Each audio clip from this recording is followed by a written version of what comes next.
Bonjour à tous, bienvenue à notre méditation quotidienne. Nous sommes entrés dans une partie différente de la première lettre de Pierre. Nous l'avons dit hier, la première partie des versets 1 à 12 était comme une sorte d'introduction. Pierre a parlé du salut en Jésus-Christ. Il a rappelé aux chrétiens qui vivaient des moments difficiles combien ce salut est précieux. Il leur a dit que malgré tout, il fallait souffrir, mais un peu de temps. Mais Jésus, lorsqu'il reviendra, la joie sera au comble et le bonheur qu'il y aura à voir Jésus revenir et à prendre avec lui ses enfants dépassera de loin tout ce qu'on a pu souffrir sur la terre.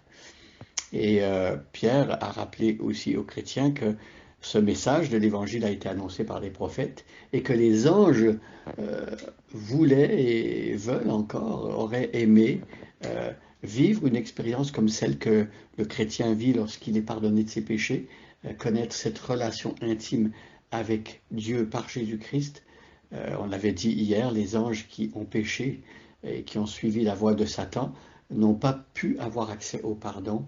Et donc, il n'y avait pas de possibilité de réconciliation avec Dieu pour eux, tandis que nous vivons cela. Donc, un grand privilège, et les anges, quelque part, on pourrait dire qu'ils nous envient, même si le mot n'est pas tout à fait exact, mais ils sont fascinés en tout cas de voir combien Dieu a aimé des pécheurs comme nous. Alors, on a vu hier que puisque Dieu a fait cela, puisque l'Évangile nous a permis de connaître un si grand salut, eh bien, l'exhortation du verset 13, c'était que nous nous tenions prêts à agir, que nous n'endormions pas sur nos lauriers d'une certaine manière, et que nous gardions l'esprit en éveil, que nous soyons en alerte, prêts toujours à servir, prêts à obéir. Et Pierre nous rappelait l'espérance que nous avons reçue dans le don qui nous a été accordé. Notre espoir et notre espérance chrétienne, c'est de voir Jésus face à face, d'être avec lui pour toujours, d'être délivré du péché de ce corps mortel qui est pécheur et qui fait encore toutes sortes de désobéissance et de révolte contre Dieu et qui nous attriste. Et nous avons hâte à ce jour où nous allons être libérés de tout cela.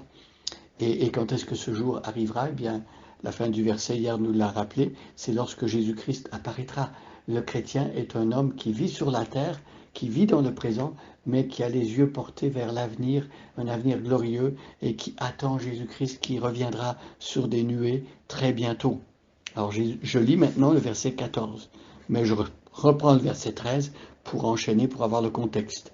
C'est pourquoi tenez-vous prêts à agir, gardez votre esprit en éveil, mettez toute votre espérance dans le don qui vous sera accordé quand Jésus-Christ apparaîtra.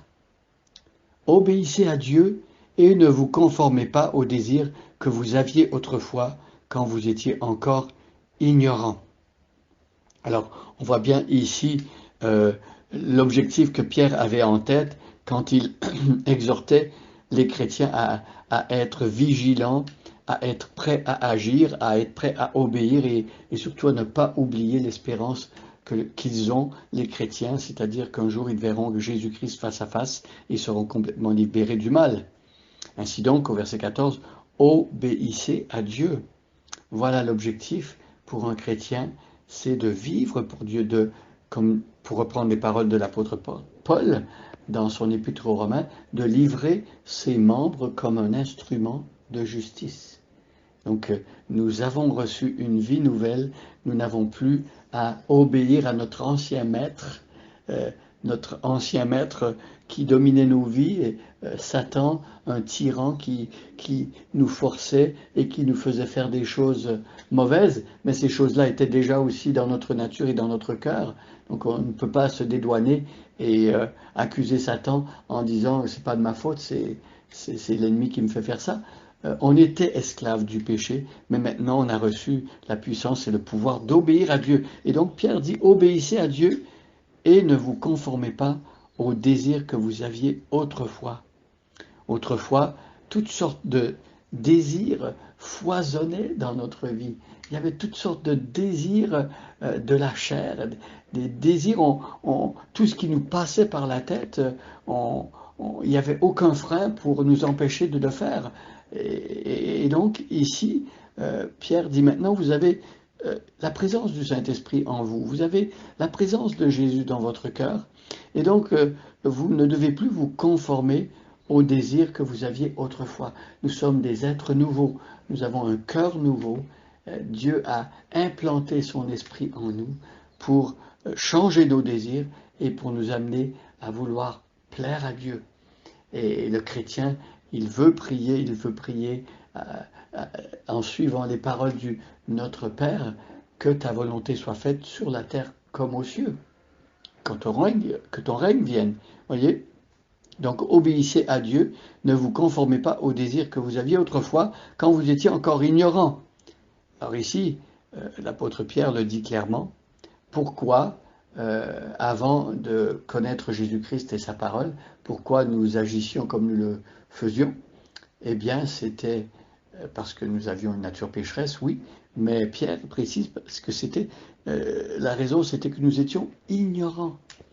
Lorsque nous ne connaissons pas l'Évangile, nous sommes ignorants. L'apôtre Paul dira lui-même que autrefois il était blasphémateur et il voulait faire mourir ceux qui suivaient Jésus-Christ. Il pensait être dans son droit, il pensait plaire à Dieu en faisant cela, mais Paul dira dans ses épîtres, dans ses lettres, qu'il était ignorant. Mes amis, on vit dans un monde où les connaissances sont multiples et il y a toutes sortes de moyens d'acquérir des informations. Et donc peut-être la connaissance intellectuelle n'a jamais été aussi grande qu'à notre époque, et pourtant notre monde, dans le domaine spirituel, vit dans une noirceur et une ignorance totale. Oh, combien nous avons besoin de faire connaître la parole de Jésus, l'Évangile et le message de Pierre, justement. Donc je relis le verset 14. « Obéissez à Dieu et ne vous conformez pas aux désirs que vous aviez autrefois, quand vous étiez encore ignorants. » Les amis, rappelons-nous, ramenons à notre esprit souvent que nous ne sommes plus comme avant, que nous sommes de nouvelles créatures. L'apôtre Paul dira dans 2 Corinthiens chapitre 5, verset 17, « Si quelqu'un est uni au Christ, il est une nouvelle création, une nouvelle créature. Les choses anciennes sont passées. Voici, toutes choses sont devenues nouvelles, et tout cela vient de Christ. » Alors, nous remercions aujourd'hui Jésus-Christ qui nous a fait passer de la mort à la vie, qui nous a donné un cœur nouveau, un esprit nouveau, et qui nous permet de ne plus nous conformer au siècle présent et au système du monde actuel, aux valeurs qui nous entourent, mais de pouvoir vivre selon les valeurs de Jésus-Christ, dans la présence de Christ et par sa grâce. Bonne journée à chacun et à chacune, et soyez bénis.